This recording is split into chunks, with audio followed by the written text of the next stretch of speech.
Hello everyone, welcome back to another episode of Technologyglance.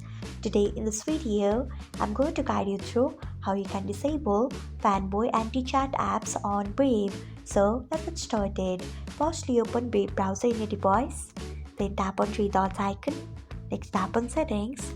After that, tap on Brave Shields and Privacy, then scroll until you find content filtering, next tap on it. After that, you can see the option of Fanboy anti-chat apps, then turn off it by tapping on it.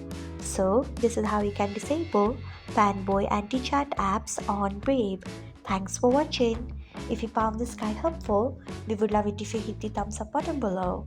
We upload great new tech tutorials like this one every day, so do not forget to subscribe to our channel and hit the bell icon so that you'll never miss another update.